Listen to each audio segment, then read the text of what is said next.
ప్రత్యేక హోదా గురించి మాట్లాడే నైతిక హక్కు జగన్కు లేదని సిపిఐ రాష్ట్ర కార్యదర్శి రామకృష్ణ విమర్శించారు. ప్రధానిని కలిసేందుకు ఏడాదికి పైగా ఎదురు చూసిన జగన్ కేంద్రం వద్ద రాష్ట్ర ప్రయోజనాలను తాకట్టు పెట్టారని ఆరోపించారు. రాష్ట్ర ప్రజల గుండెల్లో జగన్ మోసకారిగా మిగిలిపోవడం ఖాయమన్నారు. జగన్మోహన్ రెడ్డి మోకరిల్లుతాడని మేము ముందు నుంచి కూడా అనుమానించాము. మా అనుమానం నిజమైంది. ఢిల్లీలో ప్రత్యేక హోదా కోసం ధర్నా నిర్వహించి పల్లెత్తు మాట కూడా ప్రధాని నరేంద్ర మోడీ గురించి మాట్లాడకుండా చంద్రబాబును మాత్రమే తిట్టాడు ఆయన.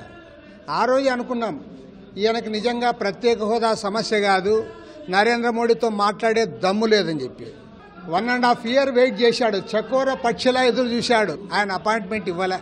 రాష్ట్రపతి ఎన్నికల్లో ఓట్లు వేయించుకోవాలి కాబట్టి పిలిస్తే పరిగెత్తుకొని పోయి ఇవాళ నీ అవసరాల కోసం వాళ్ళకి ఎన్డీఏకి మద్దతు ఇచ్చి మళ్ళీ మాకు సలహాలు చెప్తావా వాళ్ళకి సపోర్ట్ చేయాలని. నీ కేసుల కోసం నువ్వు లొంగిపోయి ప్రత్యేక హోదా గురించి మాట్లాడుతాను ప్రైమ్ మినిస్టర్తో అని చెప్తావా?